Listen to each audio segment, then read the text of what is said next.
Hi and welcome to this episode of the forum. My name is Scott Haslam and I'm your Vice President of the Leeds #1 Amalgamated branch of the Communication Workers Union. Our videos include trade union related interviews, tutorials and news like this one. So if this is your first time watching or haven't already, please consider subscribing and hit the bell symbol to be notified when we upload future videos. Dave, can you tell us where we are with regards to the pension? Where are we with the pension? It's gone, well, the consultation's completed now. The government are consulting on a change in the law to bring in the new pension scheme, the CDC scheme, which brings together all of our members into one scheme.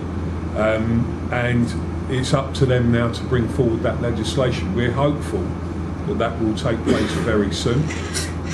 There are some indications that that might take place. I do think that the previous debate, without opening that up again, Brexit, perhaps is getting in the way of that legislation, but it's, as I understand it, the consultation's taken place, everybody was invited to put their views in, that's finished, and we're now awaiting their position as to when they legislate in support of the new scheme. My name is Mohammed Dow. I represent the part-timers, Leeds Mail Centre. I know we are all overwhelmed with this Brexit thing, but I want to change the discussion by talking about part-timers. And we all agree that part-timers put in a lot in terms of what they do to the workplace beyond their contracted hours. They do overtime, but when it gets to holiday pay, they're only paid for the contracted hours. So I want to see how that could be changed. That's my question. Yeah, on holiday pay, yeah. Mohammed, your point on part-timers and holiday pay. In the job I do now, I have to take a much wider view of stuff right across the union, and I suppose in some ways my job is to look to the future as well. But unless I'm mistaken, we actually have an agreement that means that this question, and it came up earlier in one of the debates earlier on, that if somebody works part-time and they are contracted to say 20 hours a week, and they work on a regular basis more hours than that, their holiday pay should be based on the aggregate of the hours that they actually work, not their contract. That is an agreement that we made. I made that agreement with the union backing us in a previous agreement. And what I tell you the problem is sometimes is that the difficulty is enforcing some of those agreements. And this issue of part-timers, there are a lot of part-timers who work hours that are equivalent to full-time. You're seeing that out in the locations. And what one of our jobs is to mount a level of support locally. One, to track the reality of the numbers. We don't always track, well, how long over a 6-month period. We've got an agreement where if your hours are the equivalent, they raise above your contracted hours, you have a right to go back at the end of 6 months and say, I want my hours up to that level. Irrespective of that, your holiday pay should be based on actual hours worked, not contracted hours. So it's a matter of enforcing that and taking it out locally. Dave Bottle, I'm Leeds Mail Centre. 2 questions for GS. First one, just make the point that the members are not happy regarding the union line. We've had several cases at Leeds Mail Centre, Dave, where they've rang the union line up for legal representation. They've refused to give them it because they didn't think the case would stand up. They've gone outside to a private solicitor and then gone on and won the case. And then that comes back from the members as though it's the union who haven't done anything. And we try and tell them that the union line are the ones that made the decision. So if you could have a look at that one. Dave, you raise a really good point and a timely one on union line. When I became GS, I had to look at a number of problems that I felt we faced financially as a union. And one of the problems that I was concerned about was union line.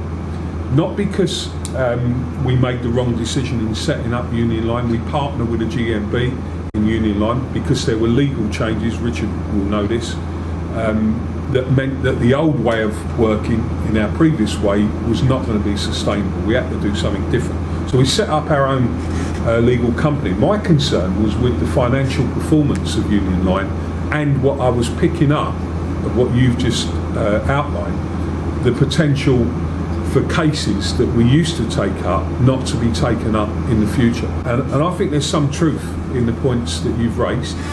We have carried out an independent assessment of Union Line, and I'm about to put a report to the NEC on Thursday, which will be reported to branches at conference this year in April, on some changes that we want to make along with the GMB to improve Union Line and to ensure that its financial performance doesn't sort of come back and bite the union. I mean, ultimately it's like a multi-million-pound business. So I think you're right. I think there are some issues that we've got to address. We take a view of 50% cases put in front of a lawyer. These are employment tribunal cases, and we take a view of if it's less than 50% chance of succeeding, our answer, stock answer, is based on the lawyer's advice, sorry, we can't take that case up.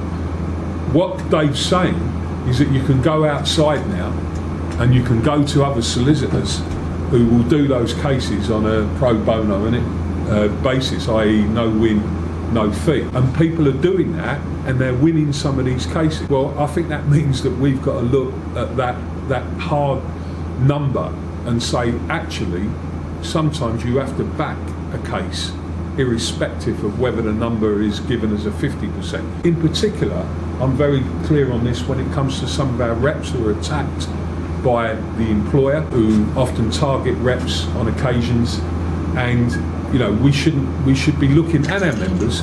We should always be looking at the case on its merits. It's not easy. You've got to have some basis. I'm hoping that the review and the changes that we'll introduce will improve the situation on Union Line. The second question, it's the point on about young people. I think in Royal Mail that we should be looking, I know in certain aspects of our mail we've got apprenticeship schemes. I think on the postal side, in the mail centres and on deliveries, is looking again at bringing back apprenticeship schemes for 16-year-old to 18-year-old, like we have done in the past with apprenticeships, cadets, etc. Apprentice schemes definitely wouldn't be sitting here today if it weren't for the opportunity to have been a telegram boy. Subsequently, they became postal cadets before I became a postman in Tooting delivery office. So, you know, we need to bring employers, I know Labour's got strong policies on this, back to the table of where apprentice schemes are proper introductions to work and where the employer has to fund some of that itself in order to give those people a chance to move forward. So we're very supportive of that. We have made some progress with agreements with employers on it, but we've got to do more in that area. On the 35-hour working week, which we'll eventually get at, what's happening in our office just now is that there's a number of vacancies up. So the full-time got with 35 hours. Now obviously we're on 38 hours. The full-timers that are not going on these jobs are working 38 hours. I've had advice from two long-standing reps, one saying that we've got to make that up now, 3 hours overtime, so you're getting the full 38 hours pay as what the full-time rate is as of now. But where them 3 hours come from, obviously they should be attached, you know, because I'm on a duty that's full-time, 38-hour person's been doing it. I'm on 38 hours, I need 38 hours of time, 3 hours overtime to do that. Trying to put it under my scrutiny, thinking, well, what if there's lapsing? And say, you could have two people on 35 hours, and they say, well, we're not giving you any lapsing, you know, to make your 35 into 30 out, say in the summer months. What would happen then? Will you be entitled to say, no, we need that lapsing to make our duties up to 38, so we'll get paid full-time duty rather than 35. We're saying if you're on 35, no matter what, 35 or 38, you get the full-time equivalent. I.e. exactly the same as some of you currently on 38. John, you lost me a little bit along the way there. I think what you were saying, was that you've got people on 38 hours and you've got people on 35 hours. And I think what we're saying is we've established anyone coming new on a full-time job will be on 35 hours.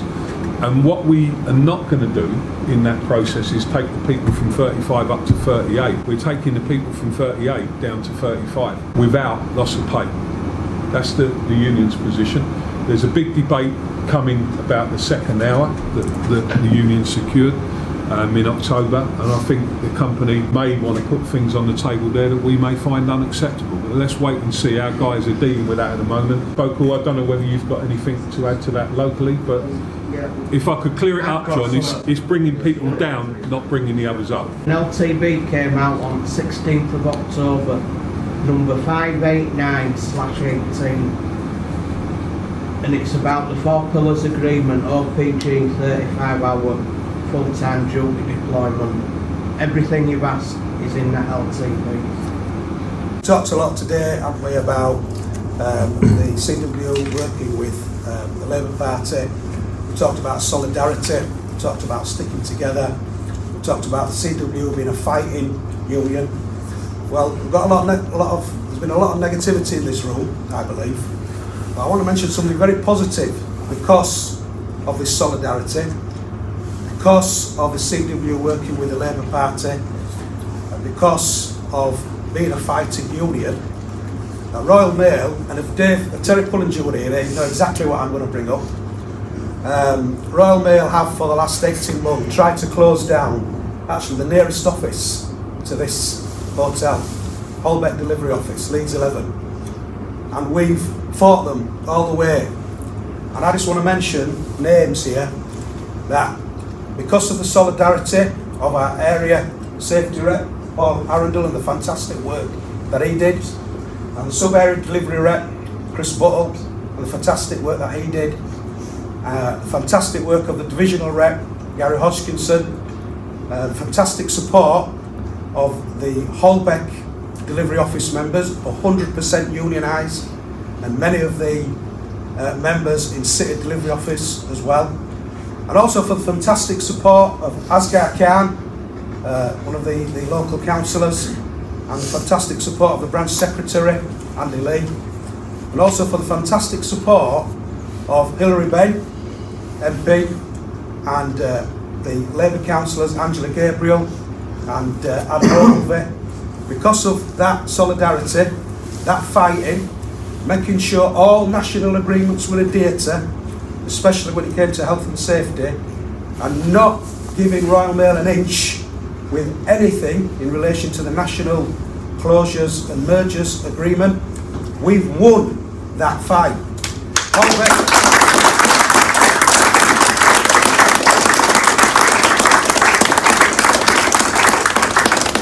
We've won that fight. Holbeck Delivery Office, and they've made a formal announcement on the 6th of this month, is staying open. We are not merging with City Delivery Office. And of course, we know we live in the real world. We know that they want our office because it's money, so they can feed greedy shareholders. We will not back down if it's just a race to the bottom, which we know it was. We're not against moving.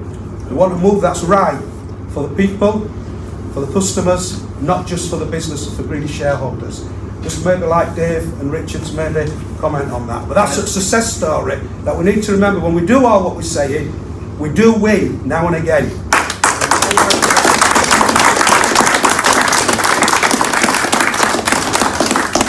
Chris, very inspiring example to all of us, the successful campaign you talked about. Chris, I mean, look. I comment about it every time I'm here. I've got to say, Chris, you're spot on with what you've said, and it's important that we talk about those situations. That wouldn't have come about. That was local action, connected to local political action. And it brought about a win against the odds. And there may be other fights along the way, you're realistic to know that. And you can't win those fights without that local action. And all the people that Chris mentioned, including you, Chris, who you didn't mention, you know, you deserve the credit for that. That's the union working together locally that we want to build more and more.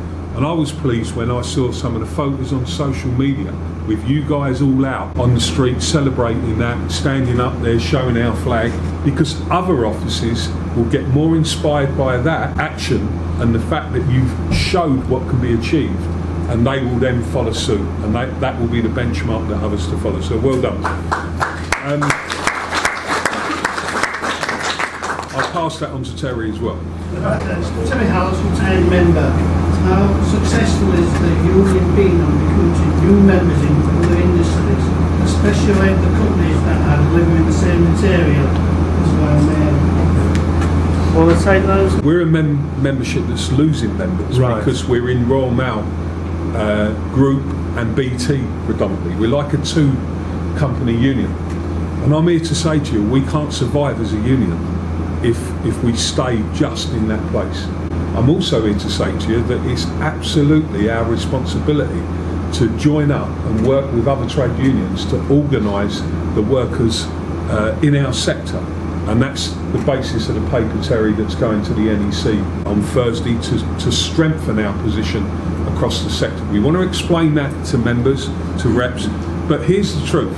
If you don't organise workers around you, and it's this point I keep making about it's time now to look as much around us what's happening as it is in our own workplace and connect the two.